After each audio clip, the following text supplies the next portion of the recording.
आता आपण पाहणार आहोत न्यूज टॉप 9। सुरुवातीला बघूयात राजकीय बातम्या। रिक्षा टॅक्सी चालकांना मराठी सक्तीचा निर्णय लागू करण्यासाठी मुदतवाढ मिळण्याची शक्यता आहे। मंत्री सरनाईक यांची आज आरटीओ अधिकाऱ्यांसोबत बैठक असेल। संघटनांनी 6 महिन्यांची मुदत मागितल्यानंतर आज निर्णय घेतला जाणार आहे। विलीनीकरणानंतर मंत्रिपद विदर्भातील शिवसेनेची सूत्र हवी आहेत। पक्ष विलीनीकरणाच्या ऑफर नंतर प्रहारच्या पदाधिकाऱ्यांची मागणी आहे। प्रहार शिवसेनेत विलीन करण्याच्या तयारीत आहे। शिंदेंच्या ऑफरवरती प्रहारचे अनेक पदाधिकारी सकारात्मक असल्याचं कळतंय। राष्ट्रवादी काँग्रेसच्या कोर कमिटीची आज पुन्हा एकदा देवगिरीवर बैठक होणार आहे। बैठकीमध्ये विधान परिषदेच्या जागेसंदर्भात निर्णय होणार आहे। विक्रम काकडे, सुरेश बिराजदार, जिशान सिद्दीकी, राजेंद्र जैन यांच्या नावांची चर्चा असल्याचं सूत्र सांगतायत। विधान परिषदेसाठी 70 ते 75 उमेदवारांची पक्षाकडे इच्छुक म्हणून मागणी आहे। प्रदेश अध्यक्ष सुनील तटकरे यांची माहिती आहे। या संदर्भात वरिष्ठ पातळीवरती निर्णय घेतला जाईल। सुनील तटकरेंची प्रतिक्रिया। विधान परिषदेसाठी 30 एप्रिलला भाजपची यादी जाहीर होणार। मुंबई वगळता राज्यातील 5 विभागांमधून संधी दिली जाणार। भाजपच्या गोटात विधान परिषदेसाठी मोठी भाऊ गर्दी। ऐनवेळेस भाजपकडून नावं जाहीर होण्याची शक्यता। काँग्रेसचे प्रदेश अध्यक्ष हर्षवर्धन सपकाळ दिल्ली दौऱ्यावरती। काँग्रेस हायकमांडमधील नेत्यांची सपकाळ भेट घेतील। काँग्रेसचे नेते वेणुगोपाल आणि सपकाळ यांच्यामध्ये बैठक होणार आहे। विधान परिषदेच्या निवडणुकीसंदर्भात बैठकीत चर्चा केली जाईल। आमदार संजय गायकवाड यांनी प्रकाशक प्रशांत आंबी यांना शिवीगाळ केल्याचं प्रकरण। बुलढाण्यामध्ये सकाळपासूनच कम्युनिस्ट पार्टी ऑफ इंडियाचे कार्यकर्ते दाखल आहेत। रोहित पवार आणि पुस्तकाचे प्रकाशक प्रशांत आंबी समर्थकांसह गायकवाड यांच्या घरासमोर आंदोलन करतील। मसाजोगचे सरपंच संतोष देशमुख यांच्या हत्येनंतर सरपंच पदाच्या पोटनिवडणुकीसाठी आज मतदान। अश्विनी देशमुख विरुद्ध स्वरूपानंद देशमुख यांच्यात सरपंच पदासाठी लढत। उद्या दुपारपर्यंत निकाल स्पष्ट होणार।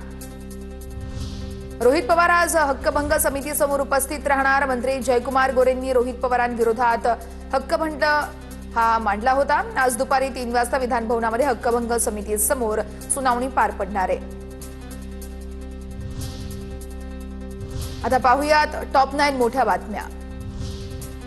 बागेश्वर बाबाने पुन्हा एकदा शिवप्रेमींची माफी मागितली आहे। नागपुरातील रामकथा कार्यक्रमात माफी मागितली आहे। छत्रपती शिवरायांबाबत केलेल्या वादग्रस्त वक्तव्यानंतर वाद झाला होता। मीरा रोड चाकू हल्ला प्रकरणात गंभीर गोष्टी आढळल्यानं तपास एटीएसकडे।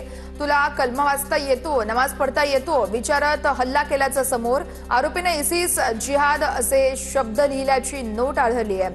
आरोपी इसिसशी संबंधित व्हिडिओ पाहत असल्याचंही तपासातून समोर। घाटकोपरमधील 2 लहान मुलींवरती लैंगिक अत्याचाराची घटना। पीडित कुटुंबाला न्याय मिळवून देण्यासाठी किरीट सोमय्या आक्रमक। पोलीस आयुक्तांच्या आदेशानंतर सोमय्यांचं आंदोलन 14 तासानंतर मागे। अजित पवारांच्या विमान अपघाताला 3 महिने पूर्ण। दादांच्या विमान अपघातासंदर्भात रोहित पवार सकाळी 10 वाजता सीआयडी कार्यालयामध्ये जाऊन भेट देणार। तर युगेंद्र पवारांच्या उपस्थितीमध्ये स्मृतीस्थळी स्वच्छता अभियान। मुख्यमंत्री देवेंद्र फडणवीस आज सोलापूर दौऱ्यावरती। बार्शीतील भगवंत मंदिर या ठिकाणी महापूजा तसेच सोलापुरात कार्यकर्ता मेळाव्याला उपस्थित राहणार।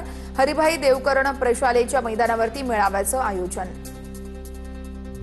धाराशिव जिल्हा परिषदेच्या स्वीकृत सदस्य निवडीचे राजपत्र जाहीर।